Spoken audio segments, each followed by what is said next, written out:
ยอหัตถาวันตากราบนบตั้นตีเคารพคนฟังตั้งหลายญาติพี่น้องเปื่อนป้องสหายสาระบรรยายมีหลายบ่น้อยศิริธรรมกำเมืองจาริรำถ้อยขอเจิญฟังก่อยเตอครับอูจวนม่วนใจบ่ได้ลี้ลับสำเนียงเสียงอันล้านนาอนุรักษ์ไว้เรื่องของภาษาเจิญมวลประชาตกเหนือออกใต้เฮามาประกันทุกวันเฮือใดเวลา5 โมงเย็นเปิดวิทยุเฟซบุ๊กหือเห็นเนอจีบันเย็นหนอเน่ามีหลายเลิศรถบทท่วนกวนเก่าจนฮือละเมาเอาใจบ่น้อยต่างโลกต่างธรรมลำนำจ่าถ้อยมีหลายลีลาสาระศิริธรรมกำเมืองเอิ้นจ่าวาทะสดับกันได้นานายอาตมาคำนั้นจักได้ขยายข้อความบรรยายมดใส่เป็นป้อยเจิญฟังเต้าตัวเจ้าบัวกับซอยบ่ฮือเสียอันเวลาขอเจิญฟังไปก่อนแหละนายเฮยยกมือ10 นิ้วถวายความนอบน้อมต่อพระรัตนตรัยอันมีพระพุทธเจ้าพระธรรมเจ้าพระสังฆเจ้าและก็ขอถวายความเคารพพระมหาเถระพระเถรานุเถระครูบาอาจารย์เจ้าที่ได้เข้ามาชมมาฟังรายการศิริธรรมกำเมืองขอเจริญพรกับคณะสัตยาท่านผู้ฟังพุทธศาสนิกชนคนดีทุกท่านที่ได้รับชมและรับฟังรายการศิริธรรมกำเมืองโดยพระครูสิริ ธรรมบัณฑิตพระครูสิริธรรมบัณฑิตเบอร์โทรศัพท์064-949-5999ถ่ายทอดเสียงออนไลน์จากวัดมิ่งเมืองมูลเพื่อเชื่อมสัญญาณไปยังสถานีเครือข่ายหน้าที่ตั้งวัดบุญยวาสวิหารพระอารามหลวงที่ได้เผยแพร่ขึ้นสถานีวิทยุเพื่อการศึกษาวิทยาลัยสงฆ์นครลำปาง FM 106.5 เมกะเฮิรตซ์และก็นอกจากนั้นก็ได้รับเมตตาธรรมเมืองจาริรำถ้อยสีขาวเพื่อชาวประชาโดยเมตตาธรรมของท่านอาจารย์พระครูอภิวัฒนวิกรมผู้อำนวยการสถานีวิทยุเจ้าวัดวัดปากกลางเจริญอำเภอดอยหล่อจังหวัดเชียงใหม่และนอกจากนั้นก็ได้รับเมตตาธรรมจากคลื่นสถานีวิทยุ 104.5 เมกะเฮิรตซ์คลื่นวัดฝายหินโดยการสนับสนุนของท่านอาจารย์พระครูสมุวิสุวัฒน์วัดกิจโจที่เปิ่นได้เมตตาก็เกี่ยวสัญญาณจากทาง Facebook ไลฟ์ที่อาตมาภาพได้ออกทาง Facebook ไลฟ์ก็ดี FM 106.5 ก็ดี Facebook ไลฟ์นั่นก็พานุวัฒน์แสนคำเป็นภาษาอังกฤษเนาะก็ขอเจริญสุขเนอะกับศรัทธาญาติโยมติได้ทักทายกันมาทาง Facebook ไลฟ์ท่านอาจารย์ดร.อาภากรดร.อาภากรปัญโยเนาะหรืออาจารย์ดร.เมาเนี่ยอันนี้ก็อยู่ตังเมืองลี่พุ่นฟังรายการตัง Facebook ไลฟ์แต่สถานีวิทยุนี่มันแน่ใจขึ้นหมุนขึ้น 106.5 นี่ปะก็จะหรือโซเจริญพรโยมคำสุขบ้านบุญเกิดก็ทักทายมาเข้ามาชมใน Facebook ไลฟ์และก็ยังเป็นมอนิเตอร์ให้ตังFM แต่ตังวิทยุเป็นฟังถึง2ขึ้น2ตีบางเตื้อ Facebook ไลฟ์ดังจัดดีแต่วิทยุบึดดังบึดดับประกาศโทรเข้ามาแจ้งบอกก็ขออนุโมทนาเพื่อที่จะได้แจ้งให้กับน้องดีเจดีเจแอมก็ดีดีเจนัดก็ดีจะได้ปรับปรุงต่อไปก็ขออนุโมทนาทุกท่านที่มีส่วนในการเกี่ยวข้องเพื่อให้รายการศิริธรรมกำเมืองได้เผยแพร่ไปสู่บ้านสู่จองสู่ห้องนั่งห้องนอนของศรัทธาญาติโยมทั้งหลายที่ได้ติววิทยุไปตัวห้องก็กว่าพลาดรายการ บ่ว่าจะเป็นรายการศิริธรรมกับเมืองหรือรายการอื่นๆของครูบาอาจารย์ธรรมะยำแรงกะนะของครูบาอาจารย์หลายๆท่านพ่องก็เตรียมทันเอาไว้ตัวนะเอาไว้ใส่วิทยุกว่ามันดับนะเดี๋ยวฟังเนื้อหาบ่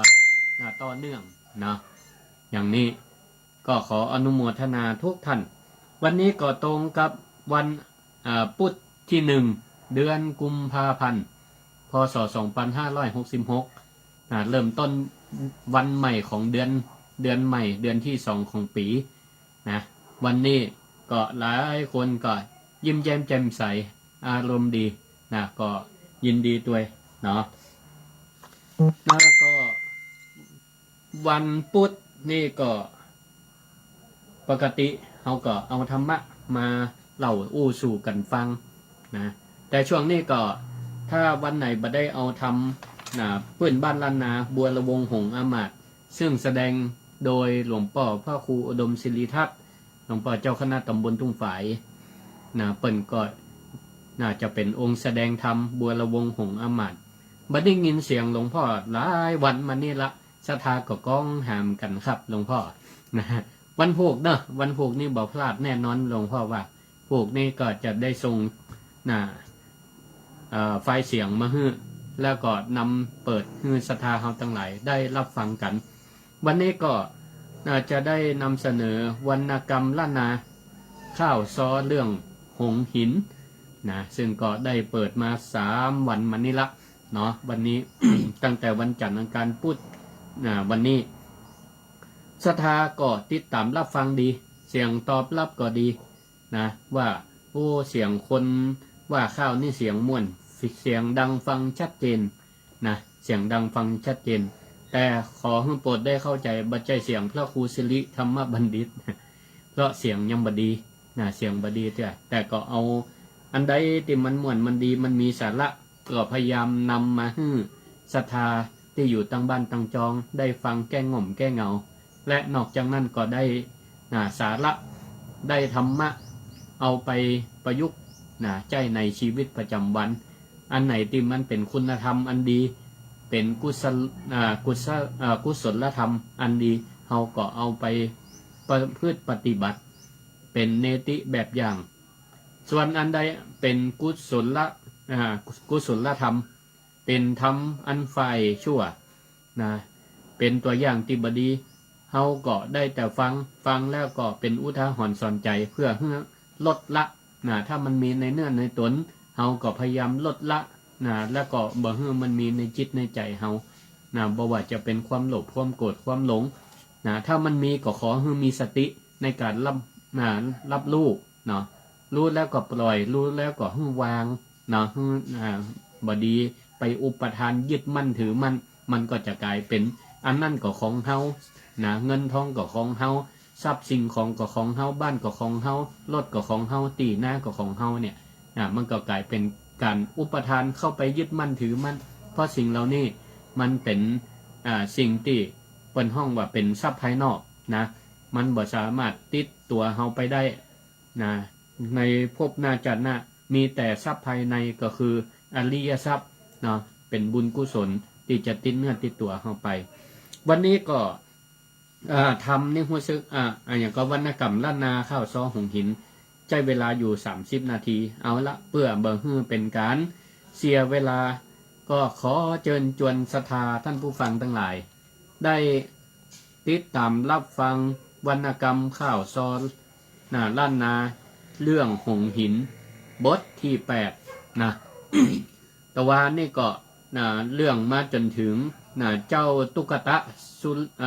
เจ้าตุกตะเนาะแม่เป็นตั้งจะอันก็จะเข้าไปยังเมืองยักษ์จะอาสากุมาร6องค์ไปเมืองยักษ์จะไปเอาพระอัยยิกาก็คือแม่ย่าก็คือแ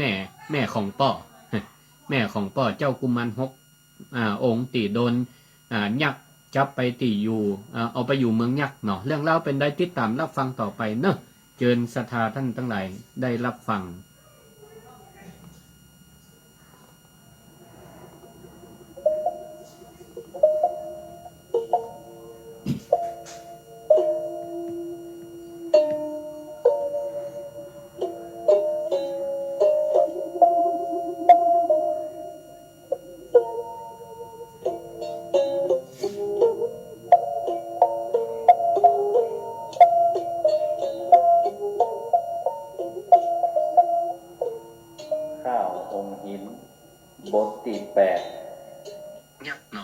ทังวุตังบทหลังบ่แล้วกันถึงฟุ้มแก้วเรียกพลสักการมานั่งล้อมฟังอาจยาปันว่าจักฮือตันผู้นี้เป็นมานเรียกกรมทหารมายังตีหันฮือรีบเร็วปันอยากจ้าแล้วจับเอาปืนลูกจืนมีดพระตั้งดาบกล้าทวนแต่งฮือคัดเอาล้วนแต่คนแข่งแข่งขี้ปิ่นยาแดงอย่าฮือมาข้าวมอกยักไปเป็นอย่าเย็นยักเท่าใจเหมือนนอนเมาตูกเจ๊กตั้งทหารและมหาดเล็กฮือครบทวนสามปันวันพวกเจ้าเฮือมาพร้อมกันกันยังบอดตั้งจะทำโทษเฮือหมวดนายใดยังขัดดันดื้อใส่ข้ามือแต่เก้าแล้วเข้ากราบทูลว่าวันพวกเจ้าข้าลูกเต้าขอลาไปสอดเสาะหาแม่ปิตาบ่ได้บ่มาขอลาต่อเจ้า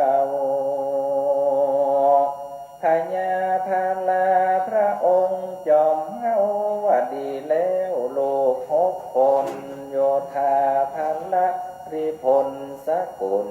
สักกี่ปันคนที่ขานไว้ได้หรือยังบอกเกณฑ์วันไปก็ใกล้กำหนดในพวกนี้พระองค์ก็ทูลกล่าวชี้ว่าวันนี้ได้ขันมาสามปันพร้อมครบกำหดเป็นตราขญาภาราบัญชาเตือนเข้าเรียกเสนามายังที่เฝ้ารอดแล้วที่โขงตะวันตอดพระเนตรชัดแล้วก็บันหารเฮือรีบกินข้านวันนี้ฮือได้สามปันคนตั้งไก่และไก่ฮือรีบไปตรวจจี้แล้วเอาบัญชีมาแจ้งเดี๋ยวนี้อย่าฮือขาดเส้นสักคนวันพวกเจ้าลูกเจ้า6 ตนก็ยกรีพลพวกคนบ่อน้อยทั้งยุหาญาติยายเป็นถ้อยออกเวียงไปเขตค่ายขี่กุญจรงางอนสลายคบเครื่องทวนคำแดงส่วน6 จ้างเรียงยายจับเจงคำพักอยู่นอนดินส่วนเจ้านอน้อยก้อยขี่หงหินเหาะเหินบินตามห้อยหมู่เจ้ากันคำไหนก็เดินมาเข้าขบวนในหมู่ทัพส่วนหงหินไว้เสียตีลับบ่ฮืออื่นผู้หันโตยทุกวันมาดมือปอหอดหิวโหยตามไต่ต้วยไก่ยาวยืดกว้างได้หลายวันคืนไปถึงฝั่งข้างทะเลลมคลื่นนักพวกองค์ก็ลวดยุดพักบ่อาจจะข้ามสาครเจ้ากุมารน้อยก็บททัดจรมาถึงสาครตีหิมฟังหันว่าจักเสด็จจักไปขอบนั้นหิมมาวันดันยักเหตุสันใดมายังหยุดพักตีหิมฟังน้ำนาตี6 องค์เหล่านั้น ว่าแคว้นเมืองผีเติกนาตีตู่ไปบ่ได้ขอเพิ่งบุญน้องนายที่ไว้เป็นธุระต่อไปเอาหมู่หกพี่น้องเปื่อนป้องฝูงเขาขอนงเหยาคำไปฝากหน้าพ้นตั้งหลายกับหกตูข้าจักอยู่ก้อยมาเก่าจี้ทะเลหลวงเลิกกว้างเพียงนี้ใจสับปะลีกลัวตางไผจักยังตึกบ่มีขวาควางมีแต่หนตั้งปิ่นปุดขาดดวนส่วนโพธิสัตว์เจ้าตนบุญอ้วนก็ฮับกำมวลกูเจือว่าพระองค์จงอยู่รังเบือที่หิมฟังท่าเถิงมาแล้วกับปอกปิกไปขี่หงผาเหาะผ่านมาติดหน้าค่ายตั้งพวกหกองค์ลวดตกสะลังเห็นพอตัวสาสาวลวดย่อก่อนวันไว้น้อมน้าวสาทุ่งเสียงจูโกนว่าพอติเตะตั้นป่าพระจนยักเย็นยนบ่ทนขามได้คนอย่างเฮามนุษย์ลุ่มใจเพิ่งเป็นคนตัวเบาใจส่วนยนต์ห้องก็ป้าหน่อไทยเข้าป่ากว้างดงไพรจุต้นห้ำห้องตระเวาตระในจับกิ่งใบสาขาอย่าทอยพระดูเดือนหกกิมหาเป่งป้อยพระพายจอยกิ่งไม้หล่นใบเขียวละเหี่ยวกิ่งไว้เหลืองเหี่ยวแห้งปันปวงพระดูดอกแงะเป่าปานจีหลวงขยอมพวงอุ่นอ่อนดอกซอยสะเล่งหอมไก่ตาเหินหันถ้อยตามปงจำนำค้างขมอกจีเหลืองเอื้องเงินเอื้องจ้างรถตัวข้างดงรีนกกูนกติดจาปะขี่แหวบางนางนี้บอกวุยไต่เต้นไล่เลยกันเป้าเฟยวิ่งเล่นเห็นดงลายดังพร้อยแห่จ้างเสือสิงกระทิงใหญ่น้อยละมั่งสู้ฟันแดงเฮมันสลิดลาจะสีแฝงลันเปาะหัวแดงเสือสิงจุนาโลกันจะสัตตะโลกลากระบือควายเถื่อนหายสมันตาหากมีจูขายจ้างเถื่อนทายไปงาไหลโยดล้ำอภิกันตาคำสาคลาภัยสนเถื่อนกว้างหอมบุงาลดเจยหลายท่านสลิดดงบานขึ้นเก้าโพธิสัตว์สูดลงยั้งเย้ากลางเถื่อนกว้างทาเนหอมดอกไม้จื่นบานใจเวกันทะวิเลเก็บมาใส่ซ้อมเนบทัดหูแล้วเอาแวดอ้อมเป็นขับพวงดอกไม้ห้อยคอหงแอวดงซอไซหาเครื่องอันพุนจาผลละไม้เลือกเล็งและหาเลี้ยงอาตมาเมื่ออดอยากกันแล้วขึ้นขี่หงไปจากที่หันในหิมมังวัน ลวงล้ำล่างตีเป็นเกาะเหาะไปหันน้ำแสนโยดกำกงกากันปนเขตน้ำดอยดงพฤกขาถึงสาคาราฝั่งตังกำนาพอเล็งลงตามคงแผ่นลาหันเตะต้องตีเมืองไพรสังเกตตักพอลงตามสายหันไปวิมานผังกะทรงเงียมติจาลานในชัดใบ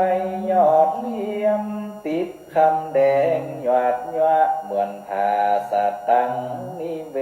ผังกะในแห่งห้องเมืองโบน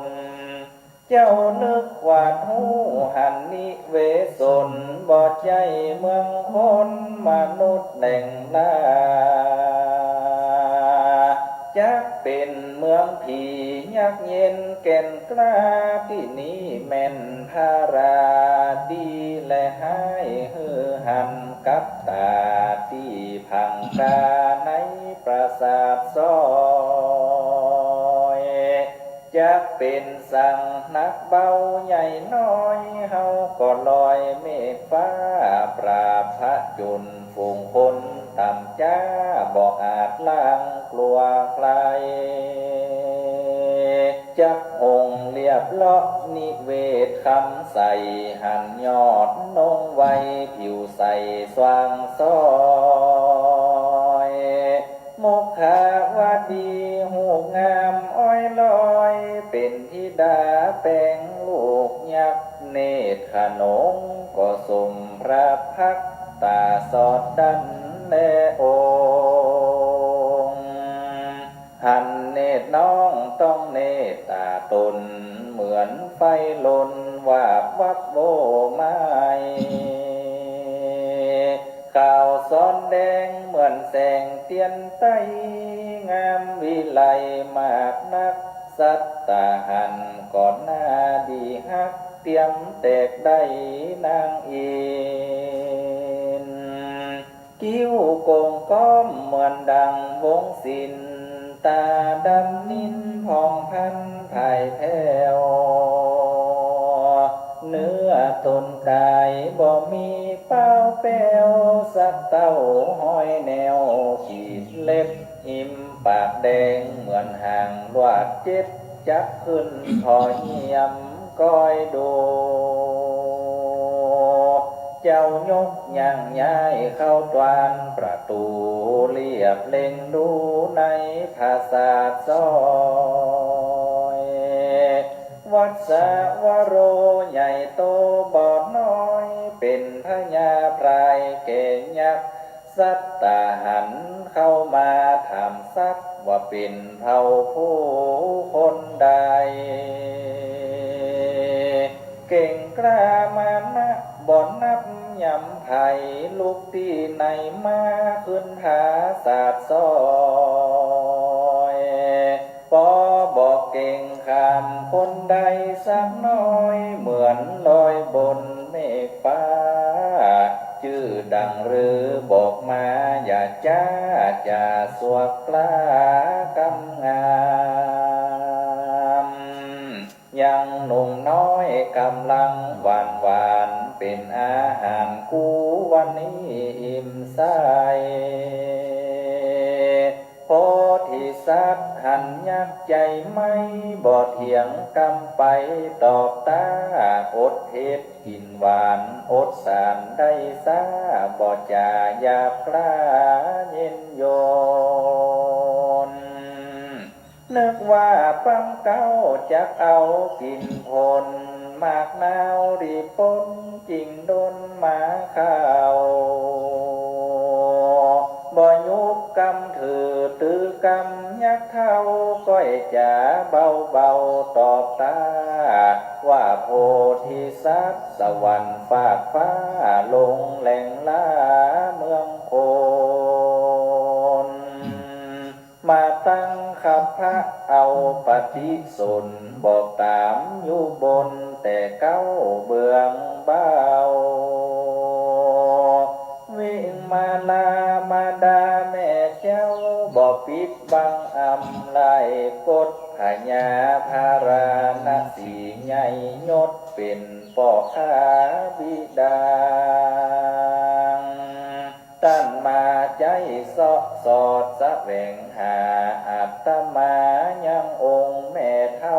อันเป็นมาตาปิตาปอดเจ้าอันผีอยากเอาซ่อนไว้ข้าใจโยญานสามานถอยให้หากเป็นนอเจ้าโพธาถ้าญายักได้ยินว่าจาแห่งกูมาราสยองตอบถอยโหบห้างสีสันก็งามอ้อยลอยสังเกตกอยพระพักหันสมกับองค์ชมยงลูกฮักเหมือนดังแก้วยองคำหอยโปรินะแม่นเวนตัวกรรมคนอาธรรมบ่หลอนมาได้ไกลเมืองคนบ่ใจของใครซ้ำซัดไพรหยาบนักนึกสงสัยพระไทยแห่งยักษ์เล็งพอพายไปมาหันยังบาดเต้าโพธิสัตตาปินปาตาป่าละอองเจ้าเป็นกงจักวงเวียนล้อมเข้าก็สำคัญเอาพิรุธก็หูว่าเป็นนอองค์พระพุทธฝนสั่นเสียงโลมากันแจ้งทราบหูเป็นนอศรัทธาก็กราบวันตาว่าสาธุเจ้าเจิญขึ้นสถิตบัลลังก์เต้นเงาสำรับภูมินแห่งยักษ์เอาเครื่องประดับมาสาพิพักษ์ถวายนอเจ้าบุญมีว่าปราสาทนี้ยังมีบุตรีมุขาวดีลูกฮักแห่งข้าฉันนาสามาถึง15พบไว้เติงเดี๋ยวนี้วัดสะวโรบอกแจ้งกล่าวจี้ขอเจิญเจืองเจ้าราชาหยุดยั้งพักสำราญอัตตา2-3เวลาหายเหนื่อยเจ้าส่วนบุตรีนาลีลูกเต้ายอดนงเยาวมาม้อยสอดและมาเจ้ากุมารน้อยใจละห้อยองค์ใจ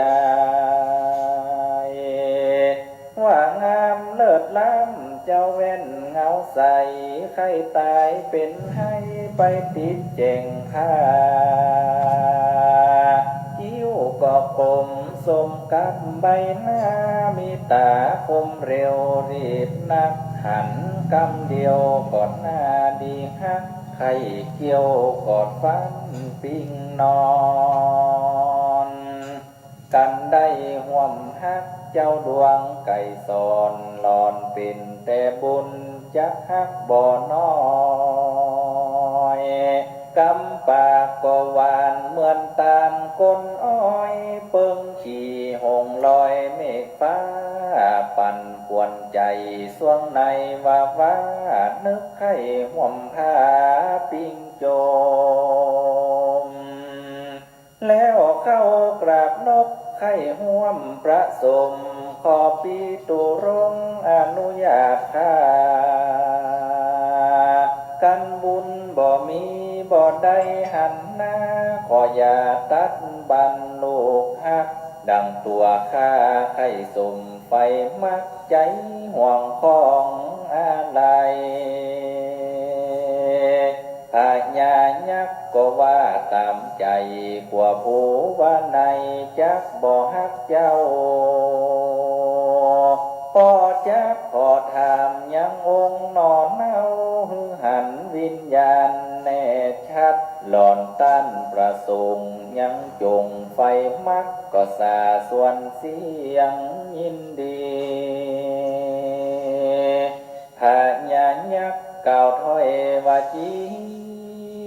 กับหนอผู้มีโพธิสัตว์เจ้าโมขาวดีอันเป็นลูกเต้าที่ดาแปลงลูกหักข้าได้หักษามาเมินแต่ตัก15 ขวบเข้าเติงมาจะขอฝากไว้จิมกษัตราเป็นญาญาเมียฮักแห่งเจ้าล้อนยังเปิงใจจักไว้นอนเน่าเป็นที่ยังจอดเดินตางเจ้ากุมารน้อยตอบถ้อยเป็นกลางแก้เกืออำพรางละอายตอบถ้อยว่าการตั้งไปยังไกลบ่น้อยบ่หูข่าวหอยเงียบมิดกันสมสยองเป็นของผู้คิดจักอยู่นี่นานไปก็จักเนินจ้าข่าวก็ยังไก่กู้ปิงจมลูกเต้ากันตันปงปันก็จักน้องนาวเป็นกูจ้านารีกว่าแต่น้องเจ้าพลอยแสนดีโมฆะวาดีจักบ่ฮักข้างพระเอกาตนบ่มีตาหน้าเหมือนคนละป่าพรากปัดกันนึกเอ็นดูบ่ตุมตอดสัตว์ไปปั่นขายินดีส่วนตัวข้านี้ก็ยังบ่มีด้วยการนารียังบ่หูเสียงบ่เคยผสมกู้จมแกล้มเกลียงเพิ่งจังพบผ่านเดี๋ยวนี้รอยโผรินานำป่าจอมจี้จิงได้พบนี้หัวทีชนนะมายุเข้า16 ปีเข้ากับองค์รีบุตรีปอดยาวกันจักนับปีไล่อายุเข้ากับยอดนงเยาที่สั้นผู้จาประสัยอยู่ในที่นั้นจนย่ำเข้าเวลาพญายักษ์ก็ใจทุตาเป่าเสนายักษ์ขาลีเต้าจากวิ่งว่าหายังส่องเจื้องเจ้าวันนี้ตีโขงทองเสนายักษ์ก็ขึ้นหอกองตามทำนองที่เคยเป่าข้าราชการหมู่จุมยักษ์มาก็ไหลมามวนจุคายในที่จุมนุมแห่งที่ยักษ์หายตามที่ได้สัญญากันพร้อมแล้วก็วิวาหายังกุมาลา2 องค์ลูกเต้าตามประเพณีดังเดิมเก่าเงาสนุกมัวเมาคลื่นครึกเพราะรีบเร็วบ่พอพิลึกทำการฮือนงยาวปอฮือแล้วตามฮีดเดิมเขาผูกแขนองค์เฮาบุตรีลูกเจ้าเงื่อนหนึ่งผูกแขนโพธิสัตว์เจ้าจุงจักสู่หอนางพวกเหล่ายักษ์มวนเล่นในการกันเล่นงานค่ำแล้วบ่ายเข้าตาวันหลวงลงไปต้องเต้าก็เลิกกับเมื่อมากนักส ส่วนกุมารกับองค์ลูกฮักก็เข้าสู่ห้องใส่ยาเย้ากุมารน้อยเอาสร้อยบุกงาที่เก็บเอามากลางดงที่หันซุกสอดแขนเฮือนางเมื่ออ้ำเอาความสำคัญเก่าจี้ปี้ขี่หงผาเดินมาวันนี้มาปะดอกซอยในโดงสลิดสลักพิกุลกาลองหอมทั่วดงลวดเก็บมาซ้อมพี่หูในใจว่าคงได้อ้อมแขนนารีบอกแล้วเดี๋ยวนี้ก็สมที่ได้นึกแล้วเนาะหยอกเล่นนางงามส่วนเจ้าน้องฮักแม่เอื้องจีลามว่าดอกนี้งามบอกสมสอดเข้าในหัตถาตัวแห่งข้าเจ้านี้ยอดองค์เฮาปีเจือใจจักตั้งใจเอามาผูกเนื้อแห่งตัวข้าพีมานด้วยเพื่อเฉพาะไม่กลย้ำการจับยักมานบ่ปนไปได้เสียกรรมอ้อนวอนบิดอนบ่ได้ตริว่าไปแอวห้อยเอาสร้อยบุกหงาป้ามาบ่น้อยใส่แขนขาปันปวงมันเป็นแต่เพราะพี่ยักดอยหลวงดนติดประดวงหัวใจแห่งเจ้าหงบินภายสอดกายมาเข้าหอมนเตียนตีนี้เพราะกุศลบุญค่าจักจีนำเจืองเจ้ามาเติงส่วนตัวข้าน้องเงางามบ่เถิงบ่สมเปิงควรคู่เคียงแห่งเจ้ามอกจักเอาเป็นเมียพังห่อเข้าเมื่อเดินต่างยังพักบ่หูใจจงเจ้าองค์ที่ฮักอย่าไปหลอกเล่นแปลงดีเจ้ากูมาน้อยตอบถ้อยว่าจีมุขะว่าดีน้องบ่เจือข้าอยู่เถิงสะวันยังพันแหล่งมาแผ่วเดินมาดันยักก็เพราะหุ่นตวายจักได้ห่วมฮักเป็นกูเจ้านารีไก่เขตค่ายตีแควนเมืองผีบอกฮักอินสีชีวิตแห่งข้าบุบุญปงดำดงป่าญาผันปองมาที่นี้ยอดหัวใจอย่าไปจักจี้เอาอื่นอันมาเทียมไม่กลการก็เพื่อคมเสียมคุดคดเตรียมเก้างนหาแก้ว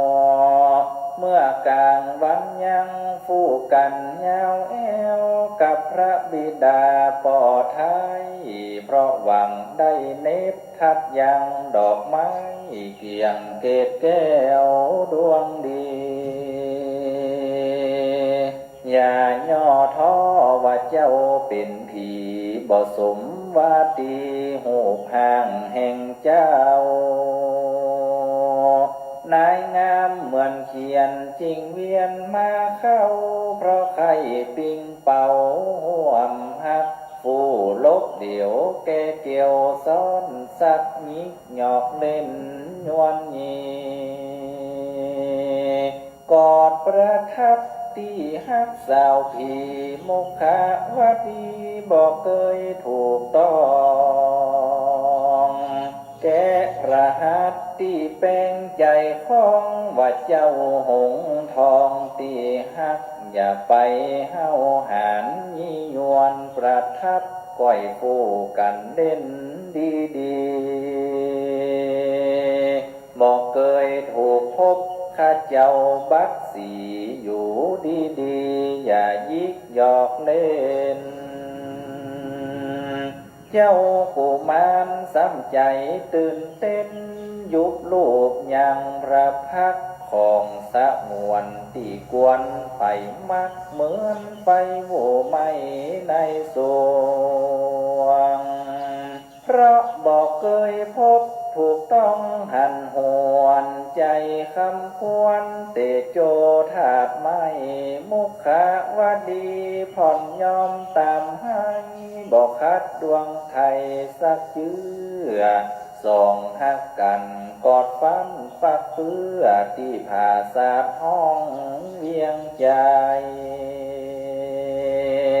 สองตอบฮักชื่นจมใจใสยิ้มละไม่ฟูจะตอบต้องยอกเขียวกันที่ในห้องคืนนั้นอยู่กับนางขอตำมาเป็นบทบาทข้อก่อยปิกไว้ต่อแถมไปก่อนแล้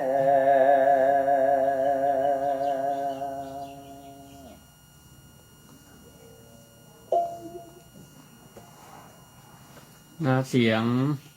ที่ท่านทั้งหลายได้ฟังไปนั่นก็เป็นข่าวซอวรรณกรรมล้านนาเรื่องหงหินหรือหงผาคำผูกบทที่8เนาะบทนี้รู้สึกว่าใช้เวลาหนักอยู่นะประมาณเกินชั่วโมงนะเกินชั่วโมงก็มันเป็นวรรณกรรมทางภาษาล้านนาเนาะมีความไพเราะแล้วก็มีความสอดคล้องนะบทข่าวนี่มันจะมีความคล้องจองกันอยู่นะก็ว่าด้วยเกี่ยวกับพรรณนานะถึงพระโพธิสัตว์นะหรือเจ้าตุคตะเนาะนะก็ได้นำ6กุมารปากันเดินป่านะปากันเดินป่าไปตัวหาไม่ยาเปิ่นตีเมืองยักษ์นะตีเมืองยักษ์ตอนแรกก็บเจฮื้อ6กุมารนั่นฮู้ว่าตัวเก่านี่มีหินอยู่นะมีหินที่พระอินทร์เปิ่นเอาฮื้อไว้สามารถเสกเป็นหงส์ได้นะละมีคนโทรมายังบัตันได้บอกเบอร์อันนี้ก็ขาประจำนะเจ้าเลื่อนป้อนแม่คุยเจ้ากว่าบัตันบันละ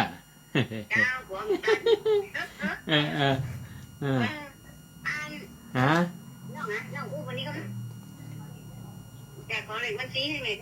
เลขบัญชีเลขอะไรอย่างบัญชีอย่างแม่บัญชีดีว่าจะอ้อมดีว่าอย่างก็ฟังเทปเนี่ยอ๋อเอาหอมไว้ก่อนเดี๋ยวจะเอาออมสินไปเฮ้บ่เอาออมสินไปเฮ้จอมบ่น่ะออมสินเน้นน้อยเอาจอมไว้เนอะเป็นกันเตดบำรุงกาน้ำกาไฟสถานีวิทยุเนาะใครได้ก็เอิ้นมาเนอะนะเดี๋ยวจะเก็บไว้ให้ไม่คุยเนาะได้เดี๋ยวโทรหาเนาะเจ้าสาธุขอบคุณติดตามรับฟังนะสาธุเจ้าเจริญพรแม่แก้วม่วนก่อนแฟนบันชื่ออย่างเนี่ยแฟนอันเจ้าตุ๊กตาเนี่ยกันนั่นนะมุก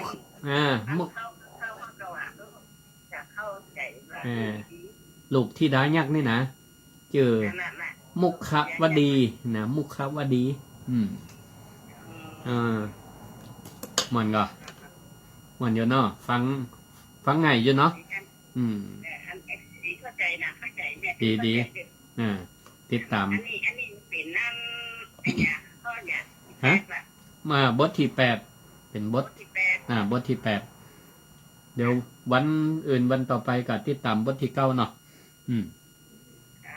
บทที่เก้า อ่า แล้ววันเนี่ยจะต่อจากนี่ ก็ว่าเดี๋ยวพอวันพุธกันวันพัดนี่วันพุธเพราะว่าวันพุธนี่2 ชั่วโมงแรกชั่วโมงแรกกับชั่วโมงที่ 2นี่ก็จะเอาทำของหลวงป่อพระครูดมมาเปิดบัวละวงหงส์อามาตย์เนาะ จะไปเป็นอย่างไรนี่จะใส่จำนวนที่น้อง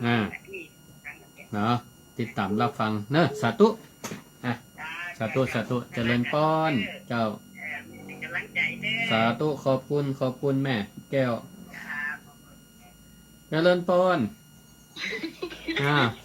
ไหว้พระเจ้า ว่า สีหลังปลาไม่แดง ปลาแม่แดง แม่ที่ดอยสะเก็ดเจ้ามาจากวัดไฟหิน เจ้า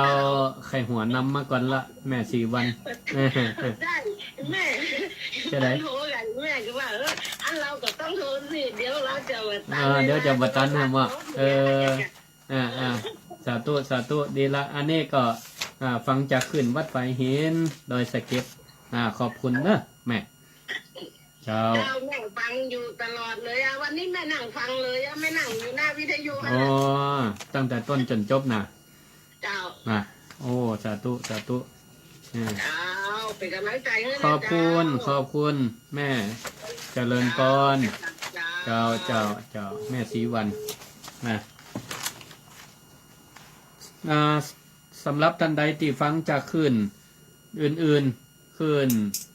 วัดสายหินก็ดีอำเภออื่นๆมีก็ถ้ามีก็โทรมารายงานกันนะ064-949-5999นะแต่กี้ก็ได้อู้ถึงจาว่าเจ้าหงหินเนาะเปิ้นก็บ่เจฮื้อแล้วฮกกุมารนั่นฮู้นะว่ามีหงหินอยู่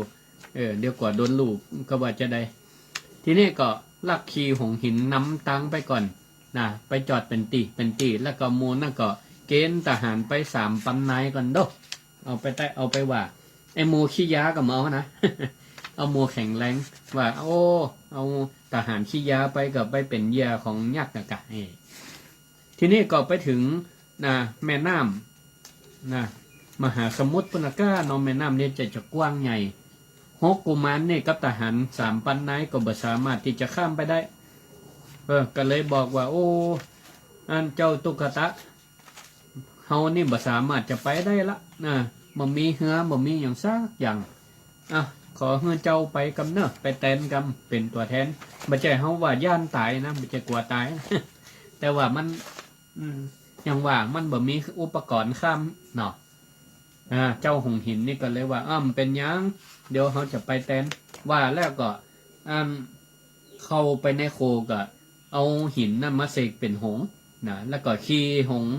หินขึ้นบนฟ้าบนอากาศไปมูนั่นก็ตกใจโทษเจริญพรแม่สมบูรณ์เจ้าเจริญพร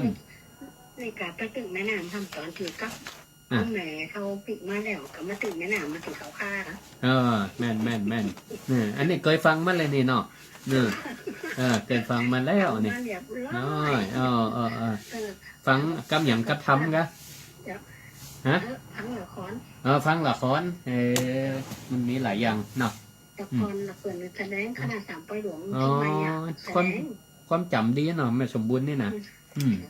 แล้วก็เมีย3 คนเดี๋ยวปิดไว้ก่อนอันคนอื่นประกาศบอกฟังเนาะเก็บไว้ก่อนเนาะสาธุขอบคุณเจริญพรแม่สมบูรณ์ความจำดีฮะเป็นว่าเคยฟังละครมาแล้วนะอุ๊บไว้ก่อนนะเดี๋ยวสถาเดี๋ยวหูปองเห็นหมดละครนะครับหูเหี่ยก่อนนี่หมู่มวนละนะแต่ถ้าไผ่ใครฟังย้อนหลังก็ดีนะไปตั้งหน้าก็ได้นะใครฟังข่าวซ้อใจหินใจห้อนนี่นะใครฟังต่อไปเปิด YouTube ได้เนอะคนเฒ่าคนแก่ตีเก่งตั้งวิทยุตั้งอะไรอย่างก็อินเทอร์เน็ตไปเข้าพอ YouTube ได้พิมพ์คำว่าหงหินเนอะหงวรรณกรรมหงหิน ของไอ้สิทธวัฒน์ยูทูบเบอร์เปิ่นเป็นคนรวบรวมไว้ก็ต้องอนุโมทนาเพราะเอาจากของเปิ่นมาเปิดให้ฟังเนอะอันนี้ก็ในบทนี้เนี่ยมันก็พรรณนาเกี่ยวกับการเดินทางเนาะเปิ่นขี่หงหินไปอยู่ตีสูงผ่านป่าผ่านดงพรรณนาถึงเก้าตอกดอกไม้ดอกไม้ในป่ามีมาหยังพ่องสัตว์ในป่ามีอะหยังพ่องก็พรรณนาให้ฟังสิ่งสารสัตว์ทั้งหลายคำปูคำดอยคำหลายหม่อนหลายดอยเสร็จแล้วก็ไปหันเมืองนี่มันมีหยอดปราสาทพอใกล้ๆพอโอ้มียักษ์เพ่นผ่านเตียวไกลไปไกลมาเมืองยักษ์แล้วนี่บัลลังก์แม่ย่าเขาจะอยู่นี่ก้านี่นะแม่ย่าก็คือแม่ของป่องเปิ้นเนาะก็เลยเหาะลงเมืองยักษ์เมืองนี่เมืองยักษ์เมืองนี่เจ้าพญายักษ์ชื่อว่าวัสวโรวัสวโรมีลูกสาวลูกสาวยักษ์ชื่อว่าโมกขาวดีที่นี่ก็เลยลงไปพอปากฏว่าหงหินนี่กับปาไปตัดไปดีปาไปตัดห้องของธิดาชื่อว่ามุขาวดีงามแต่งามว่าเปิ่นพรรณนามานี่นะงามพรรณนาเกี่ยวกงจะได้บัดเตี้ยคืองามกันแล้วกันนะทีนี้ก็เปิ่นก็ลงไปสอดพอตาจ้องตาก็ถูกจะตาตาจ้องตาก็ถูกจะตาอันนี้คนเปิ่นเคยทำบุญกันมาเนาะคนบางคนที่บ่เคยทำบุญกันมาบ่ถูกจะตาปะกันแต่แรกก็ส้มตาเนาะขนาดบ่ตันได้ได้จ่านะหันหน้าหันตาบ่ได้กับส้มตาบ่ถูกจะตาแสดงว่าจัดก่อนนี่เป็นอริศัตรูกัน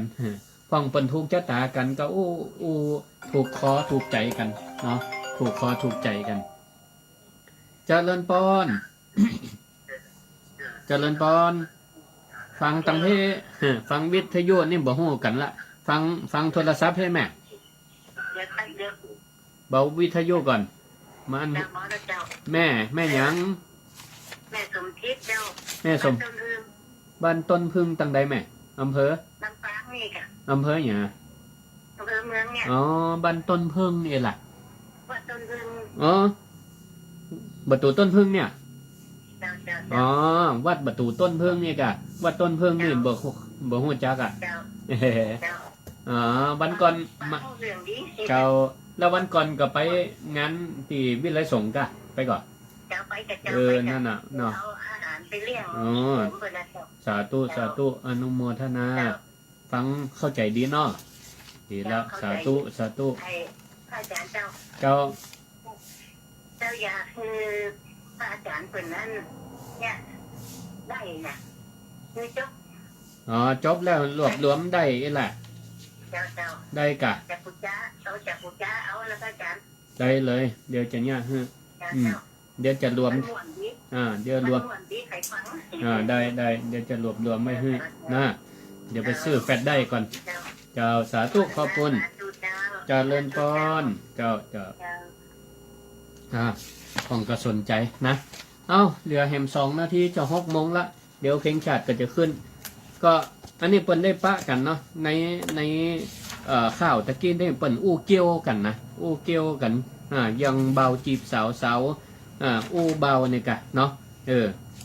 เปิ้นก็ทอมเนื้อทอมตัวใส่กันนะพญายักษ์ปอนี่กะตอนแรกนี่ก็ทำเป็นดุดันใส่ปรากฏว่ามาหันสุมาเตมาหันฟ้าตีนของฟ้าเท้าของพระโพธิสัตว์มีกงจักอยู่ อันนี้คนมีบุญนะศรัทธาญาติโยมทั้งหลายใครเป็นพระโพธิสัตว์มาเกิดเนี่ยจะมีหูบยังกงจักอยู่ฟ้าเท้าทั้งสองข้างอีนะเป็นคนมีบุญหันจะปุ๊บกันเลยยกลูกสาวกว่าเปิ่นมาเอา ยกลูกสาวนะหากเหมือนใครในหินเป็นว่ายกแล้วที่นี่ก็เจ้า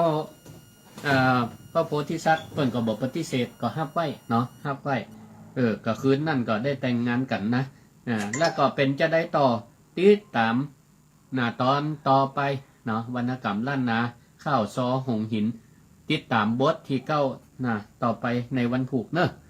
เอาละวันนี้ก็หมดเวลาหมดก็ขอความสุขความเจริญจงมีแก่คณะศรัทธาพุทธศาสนิกชนทุกท่านขอให้สุขภาพแข็งแรงอายุมั่นขวัญยืนนะ